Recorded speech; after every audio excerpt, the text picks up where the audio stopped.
Bu, kalau boleh tahu jadi penyiar itu Ada 2 tahun ya. 2 tahun ya, luar biasa ya. Jadi ya jarang sekali kan gitu guru jadi penyiar juga kan gitu ya. Jadi bisa diterapkan nggak Bu ilmu kepenyiaran gitu di saat Ibu mengelola sekolah, mengelola anak? Podcastnya Radar Karawang. Assalamualaikum warahmatullahi wabarakatuh. Apa kabar sahabat Radar Karawang? Pada kesempatan hari ini saya kedatangan tamu yang istimewa, Ibu Rida ya, Ibu Rida Ratna Purwanti ya. Ini Ibu Rida ini merupakan kepala sekolah SDN Karyasari 1, Karyasari 1 Ibu. Apa kabar Bu? Alhamdulillah baik. Kesibukan hari ini apa Bu? Lagi padat atau gimana? Lumayan lah. Lumayan ya. Tapi saya jadi flashback masa saya jadi penyiar kayak gini. Oh pernah jadi penyiar juga Bu? Ternyata nggak ada di profilnya. Nggak ada.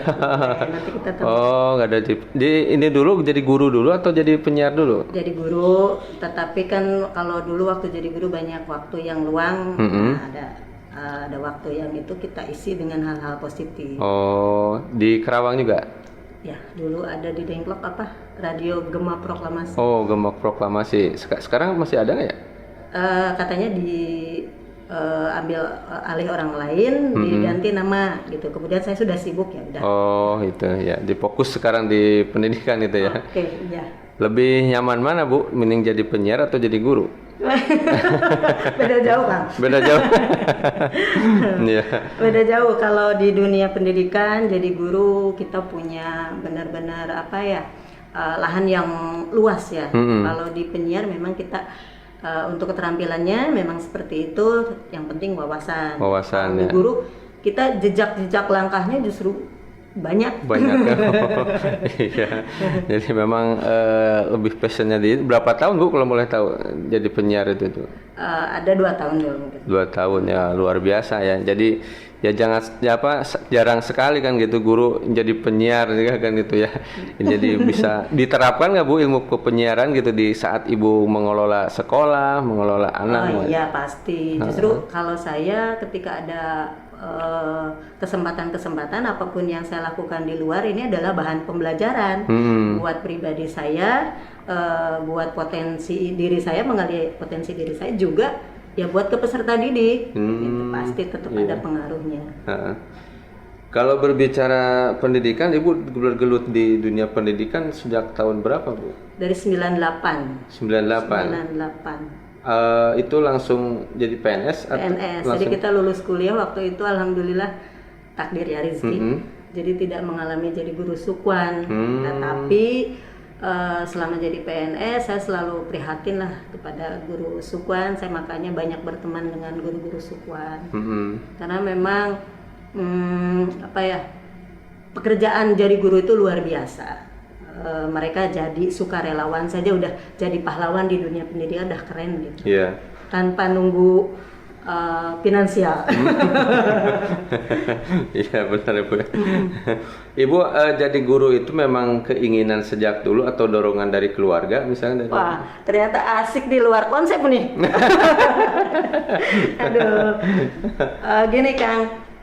Waktu kecil karena memang saya terbatas di kampung ya. Jadi yang namanya profesi itu terbatas. Saya tidak tahu profesi di luar seperti apa. Kalau di kampung kebanyakan hanya guru, lurah. Kemudian kalau yang namanya polisi, tentara saya tahu karena kakek saya TNI, bapak saya polisi. Jadi taunya itulah gitu ya. Kalau dokter umum. Kalau dokter kayaknya kita udah ngukur lah. Kayaknya nggak nyampe dia jadi dokter kan gitu ya. Nah, makanya ketika di lingkungan itu yang saya tahu asik itu adalah guru. Jadi guru itu ya simpel sih dulu pemikirannya Kang. Ketika ngajar nyanyi, enak amat ya guru dipanggil nyanyi gitu. Tepok-tepok di sekolah gitu kan ya. Terus bercanda dengan guru. Tidak tahu tujuan pokoknya dari guru itu ngapain, nggak tahu. Cuma seperti itu.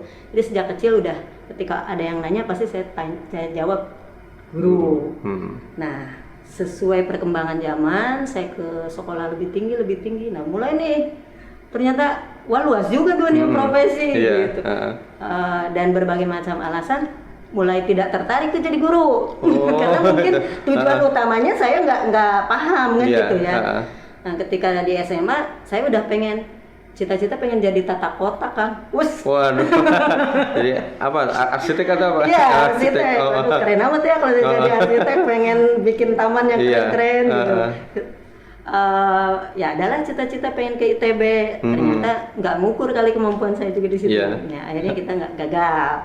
Ya udahlah kalau jadi arsitek enggak, kayaknya psikolog keren nih gitu kan. Wah, coba saya di psikolog, ternyata gagal juga.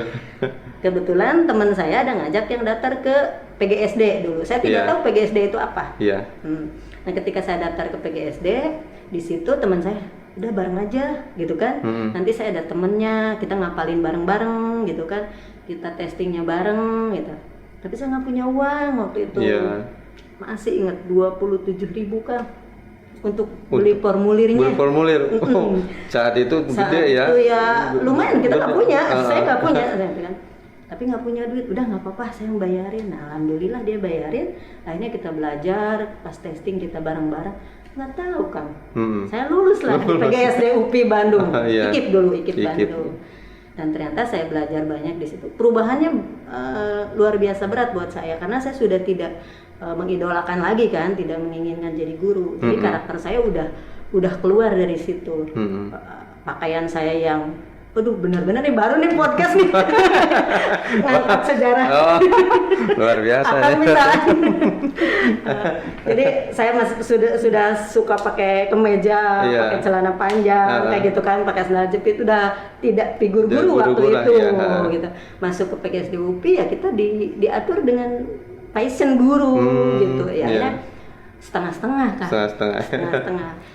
Bahkan mungkin teman-teman juga meragukan si Rida jadi guru bisa mual gitu ya. Nggak tahu lah, saya pokoknya jalani aja, takdir saya udah di sini, saya lulusnya di sini, kita coba.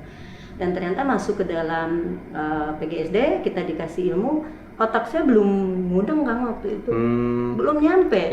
Nah ini mungkin bisa jadi inspirasi buat teman-teman ya Kang ya. Ketika kita setengah-setengah ya gimana ya, tidak maksimal kan gitu. Ya udahlah. Pokoknya selesai aja dulu gitu. Gak punya target, punya ranking, punya nilai A kayak orang-orang gak ada. Nah setelah itu kita lulus, diangkat. Sebelum diangkat kita ada PPL dulu ya. Nah di PPL baru saya belajar banyak. Oh ternyata guru tuh harus begini. Oh ternyata dunia pendidikan tuh tujuannya mulia gini-gini gitu. Jadi dulu waktu kecil saya pengen jadi guru teh, ya bagus, benar gitu. Nah akhirnya saya mencoba mendalami yang dulunya di PGSD asal-asalan saya pelajari sendiri, saya ngejar, dan ketika saya jadi guru dihadapkan di kondisi yang di kampung di sana Cilamaya kan, di Cilamaya langsung ditunjuk jadi pembina upacara, jadi presenter untuk acara kenaikan kelas, biasa katanya guru baru. Tapi kan saya baru juga, wah groginya luar biasa. Tapi itu pengalaman buat saya dan kita coba. Dan dari situ ternyata tuntutan jadi guru tuh banyak kan, banyak. Jadi selain kita mendidik peserta didik ya, kitanya juga harus benar-benar berubah figur jadi guru. Cuma mungkin tadi karena pengalaman saya yang sudah pernah di luar lah dari guru, passionnya kadang-kadang ya gitu. Saya masih seperti ini, kalau di sekolah waktu dinas ya kita pakai baju dinas, rapi gini-gini. Tapi di kondisi saya harus kerja ke lapangan ya, saya pakai pakaian lapangan. Waduh, jadi dikorek nih rahasia. Bisa. Ya bisa untuk motivasi juga mungkin untuk pendengar nanti, untuk penonton ya, siapa tahu nanti saat ini yang ada yang masih kuliah ternyata belum kejiwaan jadi guru, tapi pas jadi lulus kuliah bisa benar-benar proses nih guru gitu. Kalau di kepala sekolah sebelum di Karyasari di mana Bu? Saya waktu jadi guru di Amansari. Oh di Amansari. Kemudian diangkat jadi kepala sekolah di Karyasari ya baru itu. Oh baru itu belum pernah mutasi. Oh belum pernah mutasi, sebelumnya guru biasa gitu ya. Ini Bu, di tantangan sebetulnya di kependidikan saat ini apa tuh Bu? Khususnya di Karawang itu tantangan kependidikan. Oh banyak ya tantangan di dunia Karawang karena memang kebetulan saya memang bukan asli Karawang. Kemudian saya juga banyak waktu kuliah juga tidak di Karawang, dan ketika masuk ke Karawang saya pikir ini Karawang luar biasa. Karawang punya potensi-potensi yang berbeda dengan kabupaten-kabupaten lainnya gitu kan. Tetapi kadang-kadang potensi itu tidak tergali oleh kita gitu kan. Jadi memang di dunia pendidikan pun kita benar-benar harus mencari sendiri potensi anak, potensi lingkungan seperti apa. Salah satu banyak potensinya tuh apa tuh Bu? Salah satunya kira-kira contohnya? Ya, karena memang di Karawang dengan otonomi yang seperti ini ya, dengan lingkungan yang berdekatan, yang mudah, ini sebenarnya sosial itu lebih utama gitu ya kan. Kalau di kampung saya kan rumah berjauhan gitu ya, berjauhan gitu. Nah kalau di sini kan padat, gitu kan, padat, kemudian kompleks, ada berbagai macam potensi. Misalnya di dekat sekolah juga ada yang punya pabrik tahu, pabrik tempe, gitu. Ada yang punya sawah, dan itu lahan-lahan potensi untuk pendidikan juga gitu kan itu. Nah kalau di kampung saya, kalau lingkungannya misalnya di kebun teh, ya kebun teh doang kan kayak gitu. Kalau di sini menurut saya ini kompleksitas yang ada di lingkungan ini adalah bahan pendidikan, tempat untuk belajar peserta didik. Gitu. Karena ya ini benar sih, kalau di sekolah kan hanya sekian jam, di lingkungan ini yang paling banyak kan gitu ya. Makanya saya dulu pengen jadi guru aja karena ngelihatnya guru doang kan di kampung saya. Kalau di sini kan profesi banyak, inspirasi lah buat anak-anak juga kan. Iya. Selama pandemi ini kan, sejak pandemi tentu kan banyak tantangan-tantangan untuk pembelajaran dari daring, terus kurikulum yang berubah-ubah. Itu bagi guru ini musingkeun secara musingkeun pasti kan. Kalau ditanya musingkeun, saya adalah guru, berpihak pada guru. Musingkeun bener kan. Pertama daring dulu ya. Daring dulu sebelum ke kurikulum. Daring, pandemi, ini kasus tiba-tiba kan, tidak ada prediksi, tidak, ya kita isu-isu sosialnya kita lewatkan lah, yang penting kenyataan bahwa pandemi ini adalah sesuatu hal yang baru yang memaksa semua orang mengikuti kondisi seperti itu, termasuk dunia pendidikan. Nah, pembelajaran peserta didik yang biasanya asik-asik aja di sekolah gitu kan, tiba-tiba dibatasi dengan adanya kegiatan daring dalam jejaring, atau istilah lain juga PJJ, pembelajaran jarak jauh, atau BDR, belajar dari rumah. Sebenarnya beda-beda nih Kang, ketiga ini, tapi kadang-kadang orang menyimpulkan sama. Belajar dari rumah atau belajar di rumah, ini belum tentu daring. Karena bisa peserta didik dia ngambil tugas, bertemu dengan guru secara kelompok, atau ada orang tua wali murid yang mengambil tugas ke sekolah, kemudian dikerjakanlah di rumah. Berarti kita nggak online kan? Nah itu kan orang berpikirnya pembelajaran daring. Ya BDR daring ya. Nah itu BDR, bisa belajar dari rumah dengan menggunakan fasilitas tetap offline bagi mereka yang tidak punya media. Jadi kan masyarakat susah, kita nggak punya HP, kita nggak gini jadul atau apa. Nah ini jawabannya untuk masalah itu kita BDR, kita belajar dari rumah dengan tugas-tugas terbimbing oleh guru. Nah yang kedua PJJ, ya pembelajaran jarak jauh, berarti diantaranya itu ada yang BDR, ada yang daring. Nah kalau daring benar-benar ini peserta didik dengan gurunya bertemu lewat media online. Fasilitas kan banyak ya sekarang. Guru-guru lebih keren, lebih tahu, ada Google Meet, ada Zoom Meet, ada hanya lewat WA saja, bisa lewat chatting. Kalau chatting kan bisa voice note, kemudian bisa gambar, bisa video, kemudian ada juga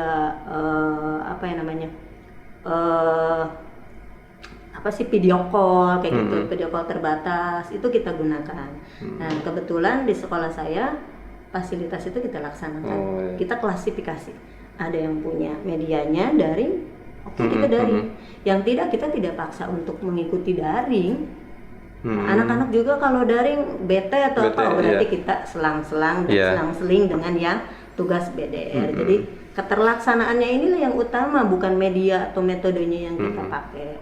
Itu untuk kegiatannya. Dan untuk materinya, ini mungkin nih guru kadang-kadang ribet banget, ini target kurikulumnya sekian, kita harus gini. Nah ketika kemarin pandemi kita melaksanakan pembelajaran jarak jauh, kita bisa pilah materi. Yang esensinya saja lah, yang paling penting banget kita sampaikan. Kalau yang ini sih nggak terlalu penting, berarti kita nggak usah diajarin juga nggak apa-apa. Dan lebih ke utama ke pembentukan karakter kan, iya. Kemudian ke skill peserta didik. Jadi ngapain kita ceramah peserta didik ngantuk gitu.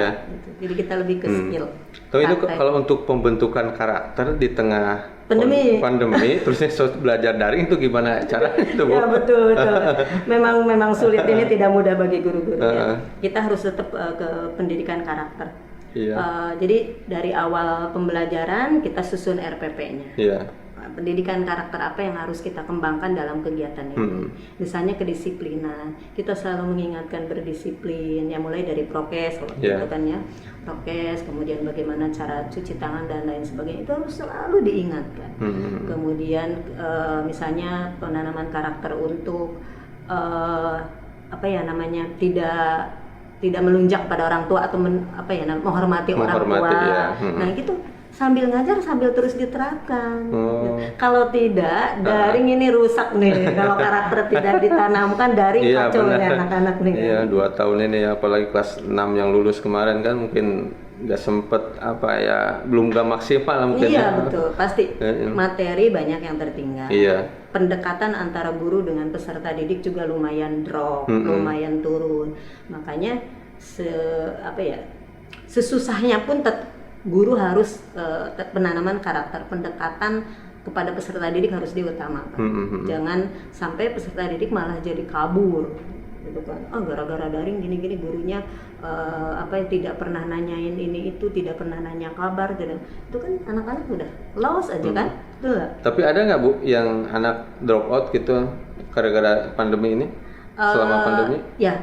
Ada saja sih yang terlambat, pasti ada yang terlambat itu kan, ada kegiatannya misalnya dalam 1 minggu itu hanya ada beberapa kegiatan, tapi tetap kita kejar kan, karena memang lingkungan sekolah saya kebetulan tidak terlalu jauh, jadi peserta didik bisa kita hubungi lewat rumahnya, ketemu dengan orang tuanya, kita fasilitasi, apa masalahnya, tidak punya HP karena HP-nya dibawa gini-gini, ya udah kita kasih tugas atau apa. Terbimbing sajalah seperti itu. Apapun harus terlaksana. Gitu. Kalau orang tua ada yang komplain gitu kan? Pasti banyak. Rata-rata soal apa tuh, Bu? Pasti banyak. Karena memang, mungkin ini juga ya,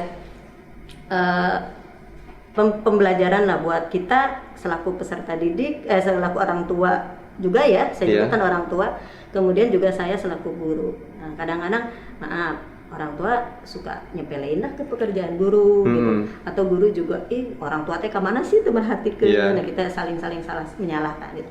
Nah dengan posisi kemarin kondisi pandemi ini kita dapat hikmahnya, kita benar-benar udah nggak bisa berantem, nggak bisa gitu, harus antara orang tua dengan guru tuh harus kerjasama. Guru membimbing dari sekolah bisa lewat daring, lewat tugas, orang tuanya juga ikut campur lah, ya, walaupun secara materi mereka tidak tahu, tidak mengerti, tapi membantu untuk mengkondisikan di sekolah agar peserta didiknya bangunnya siap, bukunya siap, atau alat-alat praktek yang harus disiapkan mereka siap. Kita harus koordinasi, kita harus pendekatan juga. Kebetulan Karyasari di awal pandemi kita ada rapat orang tua terbatas, kita panggillah perwakilan dan mereka punya komunitas di WA-nya. Ini komite orang tua yang punya potensi ini, mereka yang mensosialisasikan kepada orang tua murid yang lain bahwa pembelajaran ini akan seperti ini, mohon bantuannya gitu. Tapi tidak artinya tugas guru dipindahkan kepada orang tua. Iya kan, kadang-kadang ada anggapan seperti itu, wah guru ngunah di sekolah cicing. Orang tua yang pusing ngisian kerja anak. Nah, mungkin itu yang kurang tepat ya kan. Jadi mungkin orang tuanya juga yang terlalu menyimpulkan sebenarnya, atau mungkin gurunya juga salah memprediksi seperti itu. Nah, kalau gurunya memfasilitasi kegiatan, insya Allah tidak akan ada muncul seperti itu. Karena guru benar-benar yang namanya menjelaskan, memberikan tugas, walaupun hanya lewat voice note, lewat foto, ditugaskan seperti itu, kita bimbing, kita komunikasi, ya gitu. Dan orang tua murid ya pastilah mengeluh mah pasti ada, tapi tetap kita komunikasi baik. Tapi kalau sekarang sudah berangsur normal Bu untuk pelajaran di sekolah ya, atau masih daring? Sekarang memang ada tatap muka terbatas ya, mungkin sudah mulai dilaksanakan, tetapi tidak menutup kemungkinan ini juga akan dihentikan lagi atau apa. Ya memang masa pandemi ini pengaruhnya luar biasa, drop banget untuk dunia pendidikan juga. Hasil peserta didiknya pasti tidak maksimal, pasti tidak maksimal ya.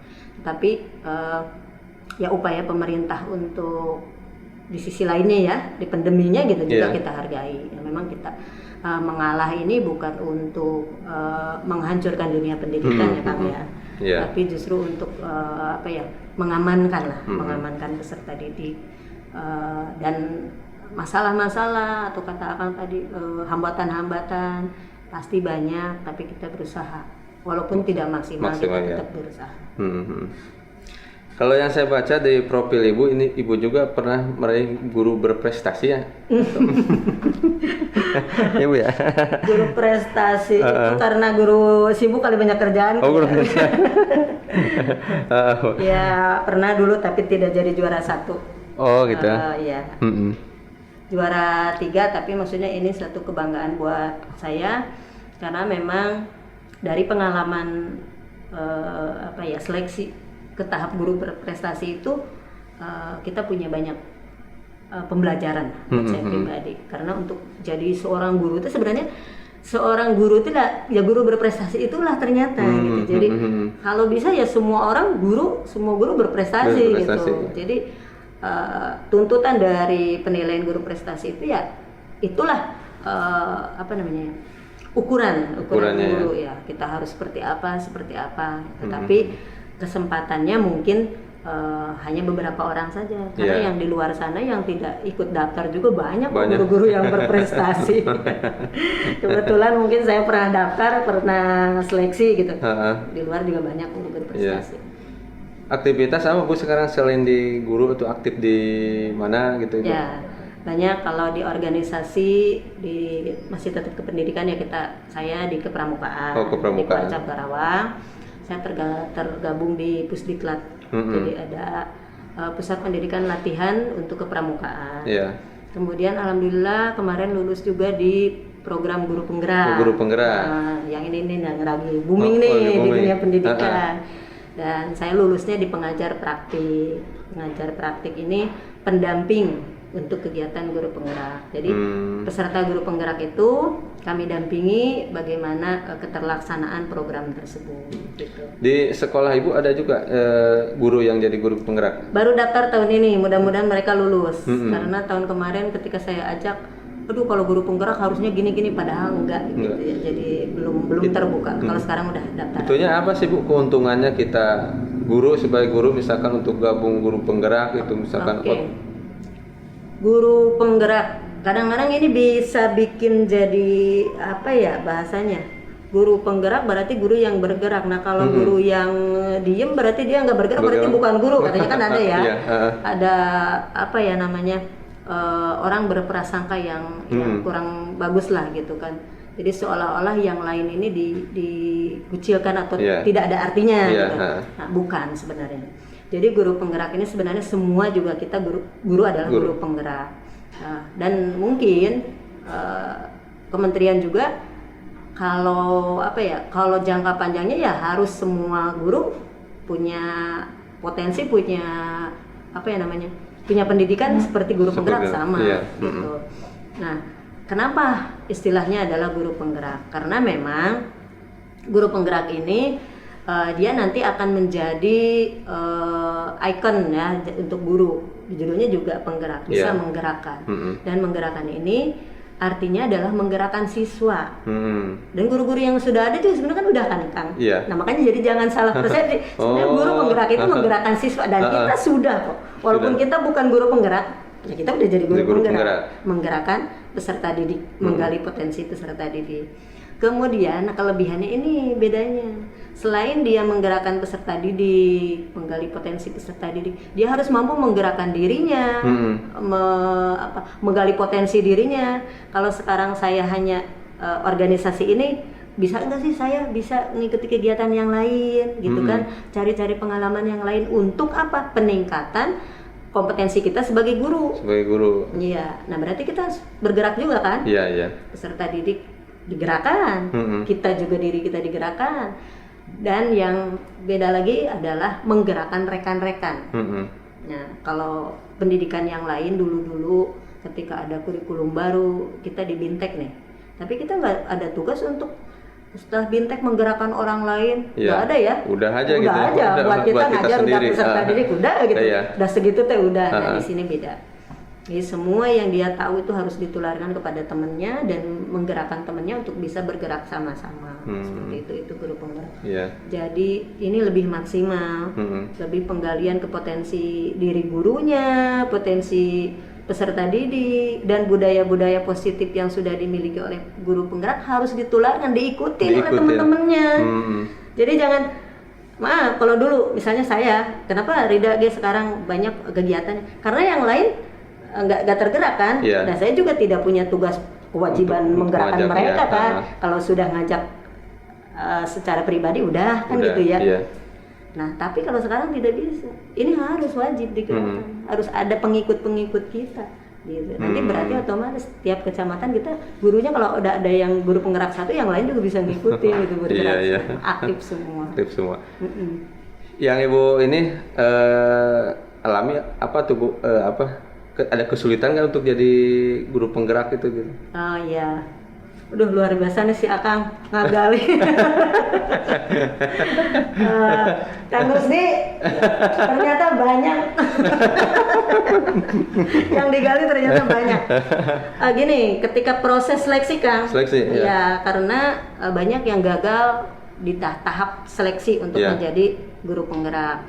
Karena seleksinya itu macam-macam. Yang pertama adalah seleksi administrasi.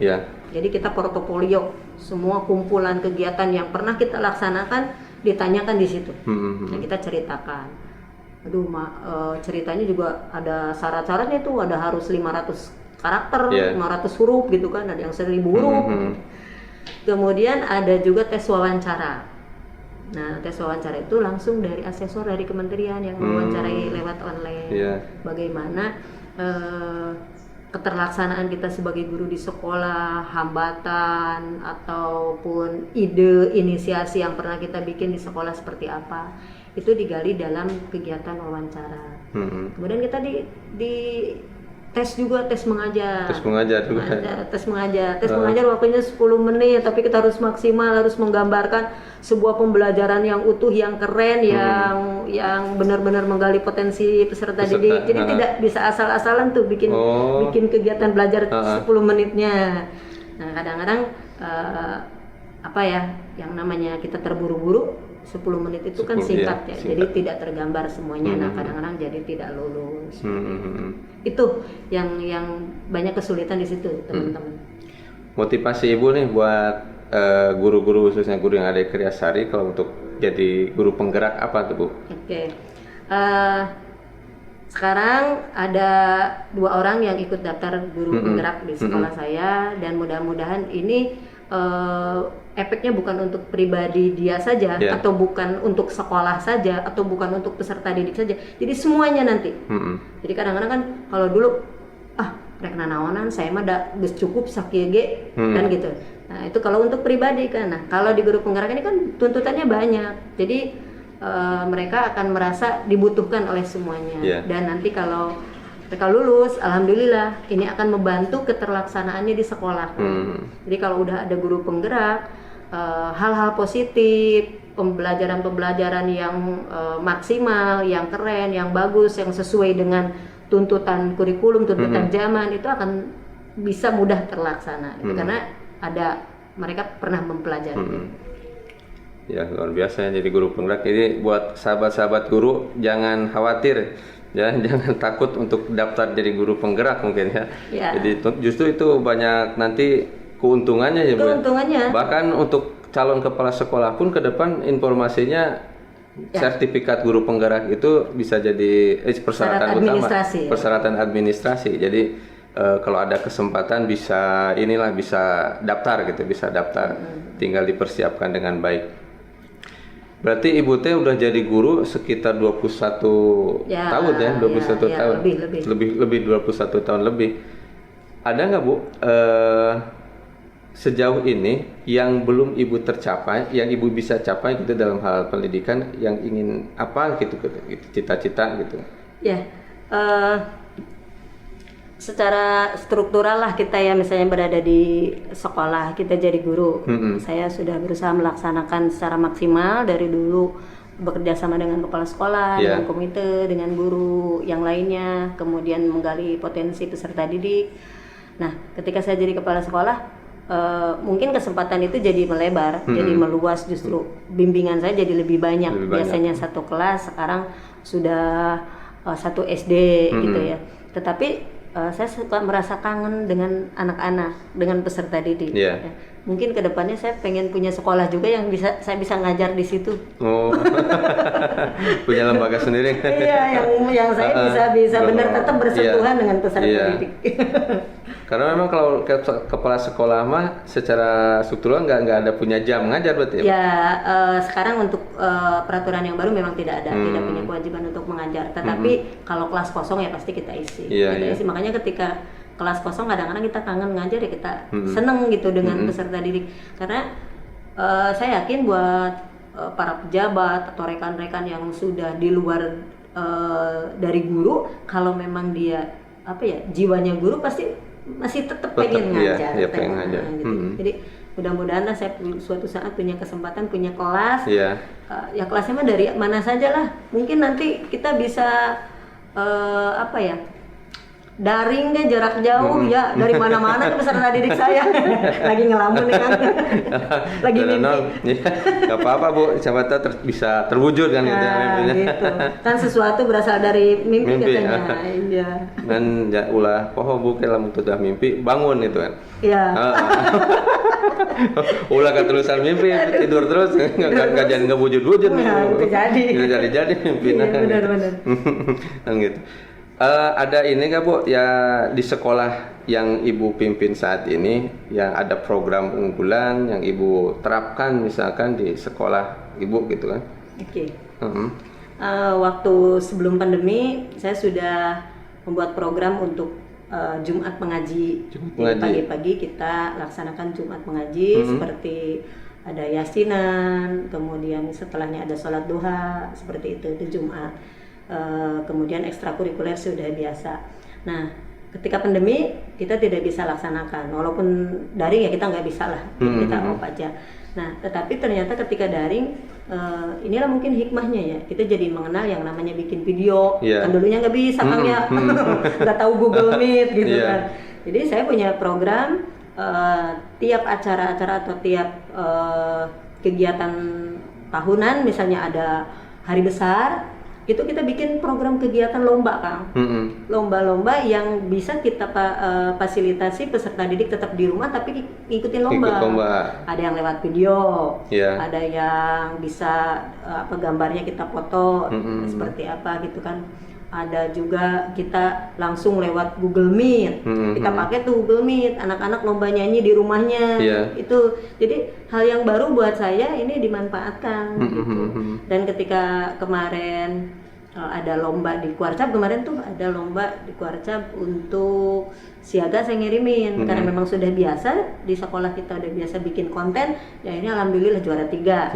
Lumayan lah juara 3. Jadi itu hal baru, tapi memang menarik lah. Menarik dan itu cara saya untuk mendampingi peserta didik agar peserta didik ketika dia menggunakan handphone ini dimanfaatkan secara positif, bukan hal negatif. Mereka boleh TikTokan. Boleh. Tapi materi pelajaran di TikToknya. Itu guru-guru kelas 6, kelas 5 udah saya kondisikan untuk bikin TikTok dari materi pelajaran.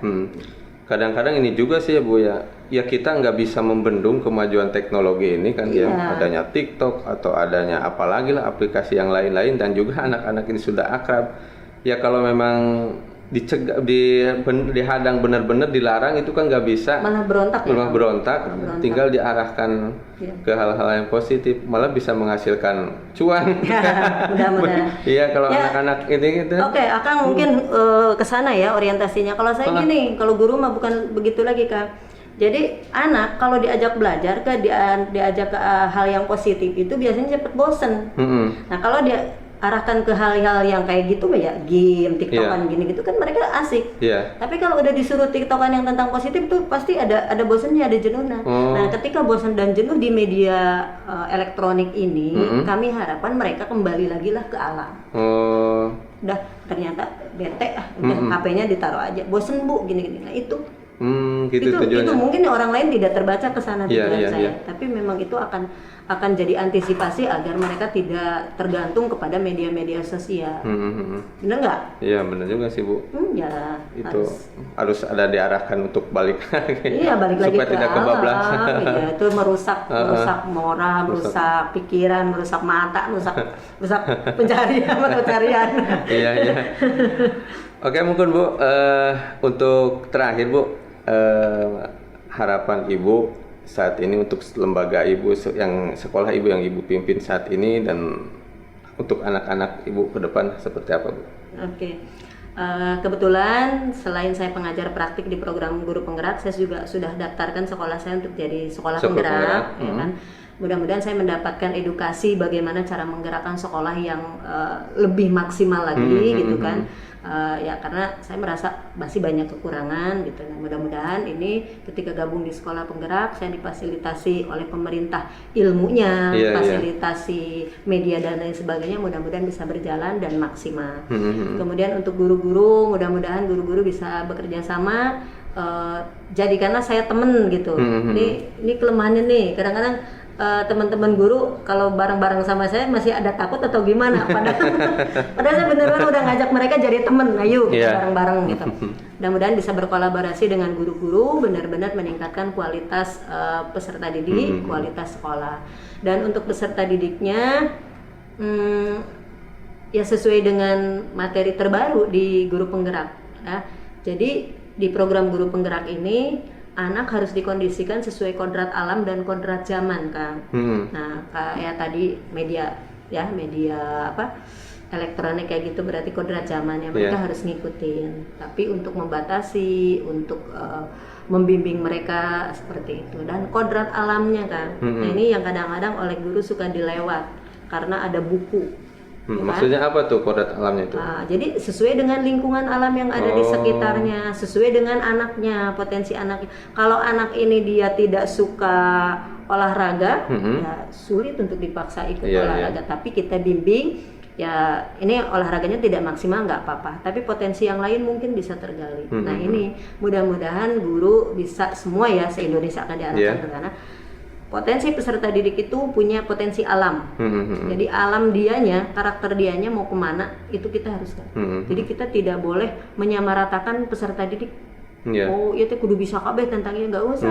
Yang ini bisanya olahraga, kita gali terus olahraga. Yang ini seni kita gali tanpa menghilangkan pendidikan-pendidikan yang utamanya gitu.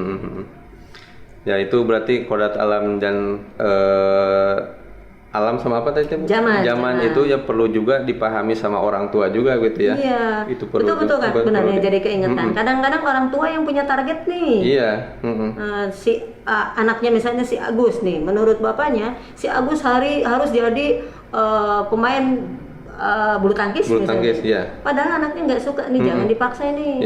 Nanti patah, kasihan ini. Jadi mendingan orang tua juga konsultasilah dengan guru, anak saya nih cocoknya jadi apa ya, kemana ya potensinya gitu. Nah ini sudah saya terapkan kepada pendidikan di keluarga saya. Saya tidak pernah anak saya dipaksakan untuk A untuk B, sesuai aja silakan. Dan alhamdulillah mereka udah bisa mencari sendiri kok. Gitu. Ya mungkin itu ilmu yang bisa kita dapat ya dari para penonton, terus dari orang tua. Jadi kita jangan terlalu memaksakan kehendak kita, keinginan kita, tapi kita pun harus mengerti keinginan anak gitu Bu ya. Betul, anak. Keinginan anak, potensi anak kita harus mengerti, sehingga anak itu bisa tumbuh kembang dengan maksimal sesuai dengan bakat alam yang diberikan gitu. Wah, keren. keren. Iya. Terima kasih Ibu atas waktunya. Mohon maaf ini hari ini waktu Ibu tersita di sini. Tidak. Justru besok-besok saya harus undang Akang ini ke podcast saya. Oh siap, insya Allah. Iya, karena gini, nanti peserta didik juga butuh loh. Oh iya. Butuh informasi berkaitan dengan media informasi apa namanya? Koran seperti itu, gitu kan. Jadi kita butuh edukasi kepada peserta didik atau kepada guru bagaimana keterlibatan media sosial ini untuk meningkatkan dunia pendidikan. Gitu. Jadi jangan ambil hal yang negatif. Gantian nanti saya yang akan tanya-tanya. Siap kok, insya Allah nanti kita jadwalkan. Terima kasih kepada sahabat-sahabat Radar Karawang. Demikian pembicaraan kita, diskusi kita dengan Ibu Rida. Semoga dari diskusi ini banyak yang bisa kita ambil khususnya dalam dunia pendidikan, mendidik anak, karena ternyata mendidik anak itu tidak mudah gitu ya, tidak mudah dan juga perlu ada ilmunya. Terima kasih. Wassalamualaikum warahmatullahi wabarakatuh. Waalaikumsalam.